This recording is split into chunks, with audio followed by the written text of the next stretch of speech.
Welcome back to our second programme of the 2017 series of Scottish Legends Cars Championship action. This is round 3, day 2 of our racing on Anglesey. The final race of the weekend coming up. The grid based on the reverse points scored over the first 2 races today, with the lesser scoring drivers starting off the front. So, top scorers at the back. This is what Legends Cars Racing is all about. We are underway. It's been a very gruelling weekend. We've had wonderful weather. No wet races at all. This man's had a few bumps and scrapes. Ivan Greenwood, he leads away from the front row of the grid. The men we've really, I guess, got to watch out for: John Patterson in car number 1, and the orange 11 of Paul O'Brien, who's been the top Irish race. I'm sure the Scottish drivers won't mind me mentioning the Irish drivers in dispatches, although this is a Scottish series. Of course, we're all brothers in Legends Racing across the UK. Davy Hunter, though, is out front. Davy Hunter here could get a chance to get a race win. Very long overdue. Ryan McLeish behind in the red and white car. Then Ivan Greenwood. Up the hill they go into the complex. Hunter here needs to get his head down. The man he's going to be looking at, well, he'll look at both of the cars in his mirror, but he'll look a little bit further back for that blue car with the yellow number 1, John Patterson, who's already challenging for third place. Patterson's coming through. O'Brien is as well. There's Gordon Brown, followed by Ian Conroy, the 2 Irishmen. You've got to say the top Irish guys that we've got here are equal to the Scottish Championship lads. Such a competitive championship. There's Scott Hines, another front runner from Scotland at the moment, shadowing Paul O'Brien. O'Brien about to try and challenge Colin McNeil. Difficult place to do this. We've said that as you come down from the corkscrew, you do see place changes there, but it's not the easiest place to do it. You've got changes in camber and direction, and you have to be a particularly skillful driver to do it. Here we go into the banking with McNeil still there from Scott Hines. O'Brien getting away. The back end gets away from the number 4 car. That was a perfect spin by Colin McNeil, and perfect because he kept it running. He got it facing the right way, maybe a little bit of luck involved in that, but he kept the car running and loses a couple of places, loses momentum, but he's still going. John Patterson will now give chase. He's up to second. Ivan Greenwood challenging for third behind us. McLeish doesn't want to let go. See the little wiggle there, hard under braking from McLeish on the limit. These boys have to keep these cars on the limit to keep them in front of their rivals. We're on board with Patterson again. Paul O'Brien looks down the inside line, passes Ivan Greenwood. Ivan left the door open there. Not sure if that was intentional or maybe a little bit of fatigue for Ivan. He might even want to pair up with O'Brien and try and challenge some of the front runners ahead of him here. Super shot as they come down the corkscrew. That's why it's such a brilliant place to watch these cars. And up on the hill there, just above the corkscrew, you've got the view of the sea and the majority of the rest of the track here at Anglesey, which circuit owner Richard Peacock built the circuit into the contours of the land here, and he as an ex-racing driver knew that he would deliver something special, and that's exactly what he did, not only on the original circuit but this revamp which was introduced a few years ago.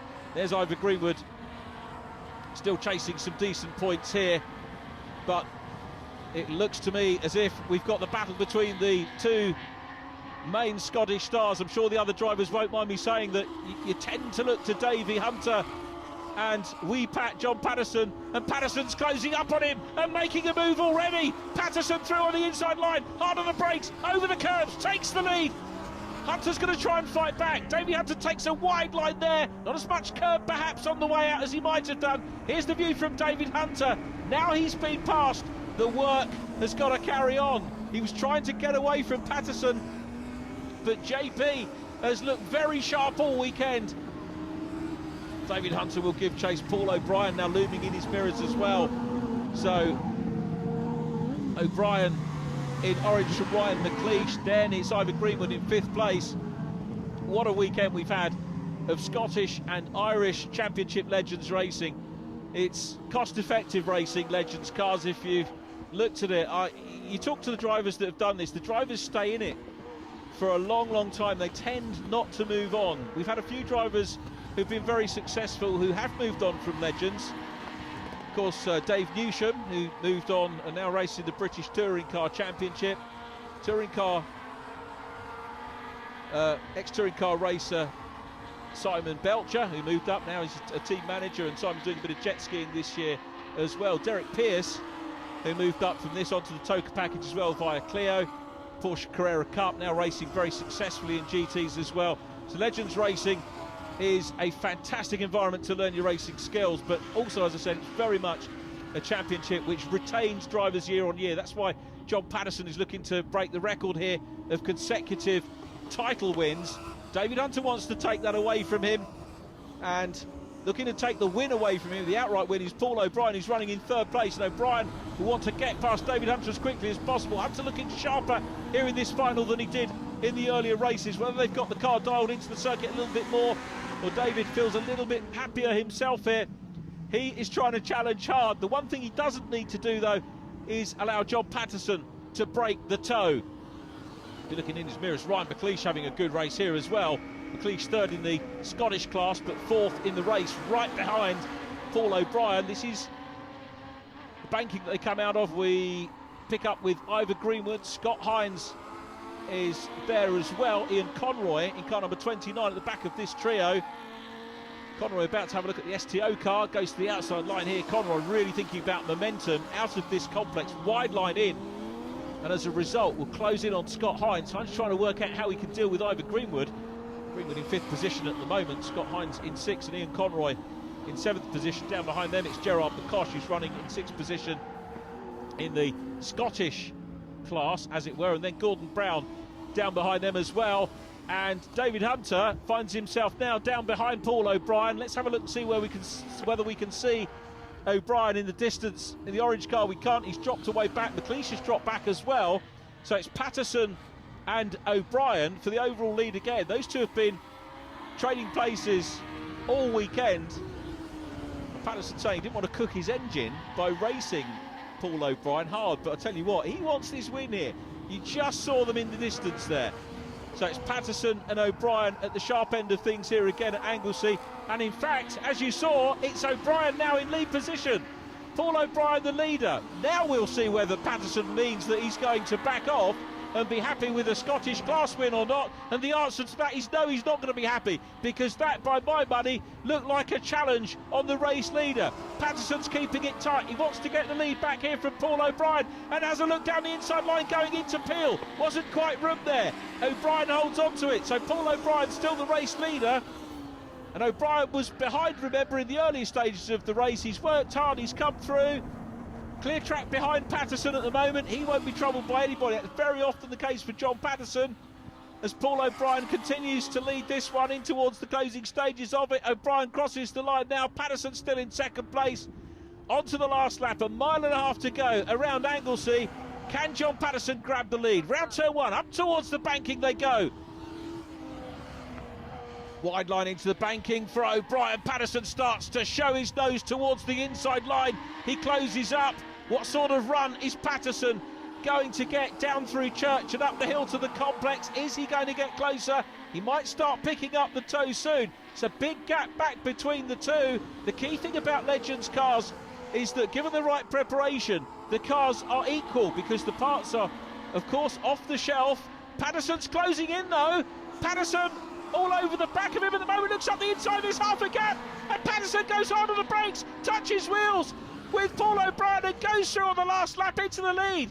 Who said he didn't want it? Bang! On the back end, returning the favour there, it's O'Brien. Have a little nudge, matey, I'm here, I can take the battle back to you. I think this is Patterson's race. He's got in front at exactly the right time. O'Brien got close to him on the exit of the corner, down the hill for the last time, into the corkscrew. It's going to be about the run to the flag, but Patterson has got advantage here through the second part. Now they're coming down the hill. O'Brien is still over back, looks down the inside line as they come through the final turn, but it's going to be John Patterson who takes win number 5 of the weekend. Paul O'Brien wins the Irish race. David Hunter second in the Scots, from McLeish, Greenwood, Hines, Gerald McCosh, Jordan Hodgson, Michael Paxton, Colin McNeil and Neville Anderson. Well, John, what an end to the weekend, and what a move in the last lap. I know you were, when you were behind him, you were thinking in your head, I need to get past him, but you waited to the last lap and did it. Yeah, the problem was I wasn't fast enough to stay in front, so I knew if I had passed him, he would have passed me back. So I kind of just I sized him up for a few laps just to get a feel for how I was going compared to him. I could tell quite quickly I was doing a wee bit on pace. So it's much easier to follow than it is to lead. So I kind of sat behind him. I was going to go with 2 laps to go, but the opportunity didn't really present itself, and I was a wee bit worried about getting done in the last lap anyway. And as soon as I seen the last lap board, I thought, well, it's now or never. Well, Paul, what an end to the weekend. Got pipped on the last lap, but he's just John returning a favour. Yeah, no, it was. No, it was a really good race, to be fair. I started on the back row because of John's DNF in the first race.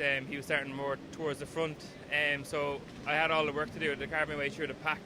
John hit the front fairly quick, but he was struggling a little bit, I think, with the rear tyres. But I got up with him, got past him, managed to gap him a small bit. I don't know whether he was backing off just to cool down a bit or what he was doing, but then I could see his team waving him on the pit wall. He got 2 laps left, and I said, right, if he starts coming close in this lap, I know he's coming. So we were on the last lap up the back straight, and I just seen him going down the left side, and I went to close the door and close it. And if I closed it anymore, I'd say he would have ended up over on top of me. Yeah, it's been a tough weekend. Enjoyed it, but to be fair, I'll be glad to see the back of it. I mean, the cars, I feel, don't really like it here much. They get so hot, tyres go off, brakes go off, so by the end of the race, you're glad to see the checkered flag come out, so I'll be glad to get back to Knockhill. What's a fantastic end to the way round for the Scottish Legends, and it's great to see the Irish counterparts joining in the fun. However, the question on everybody's lips is, who can stop John Patterson? Well, we may find out next time where the action comes from Knockhill.